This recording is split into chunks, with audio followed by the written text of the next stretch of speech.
ಜೈ ಭಾರತ್ ಮಾತಾ ಸೇವಾ ಸಮಿತಿಯ ರಾಷ್ಟ್ರೀಯ ಸಂಸ್ಥಾಪಕ ಅಧ್ಯಕ್ಷರಾದ ಪೂಜ್ಯ ಶ್ರೀ ಹವಮಲ್ಲಿನಾಥ ಸ್ವಾಮೀಜಿಯವರ ದರ್ಶನ ಪಡೆದು ಕಬ್ಬಿನ ಹಾಲು ಪ್ರಸಾದ ಸ್ವೀಕರಿಸಿದ್ದಾರೆ ಸಾವಿರಾರು ಭಕ್ತರು.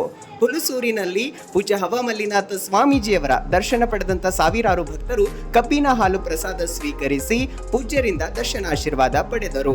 ಸುಮಾರು 4-5 ಗಂಟೆಗಳ ಕಾಲ ನಿರಂತರವಾಗಿ ಕಬ್ಬಿನ ಹಾಲಿನ ಪ್ರಸಾದ ಸಾವಿರಾರು ಸಂಖ್ಯೆಯಲ್ಲಿ ನಡೆದಂತ ಭಕ್ತವೃಂದದವರು ಜೊತೆಗೆ ಎಲ್ಲರೂ ಹೆಚ್ಚಿನ ಸಂಖ್ಯೆಯಲ್ಲಿ ಬಂದು ಪೂಜ್ಯರ ದರ್ಶನವನ್ನ ಪಡೆದು ಕಬ್ಬಿನ ಹಾಲಿನ ಪ್ರಸಾದವನ್ನ ಸ್ವೀಕರಿಸಿದ್ದಾರೆ.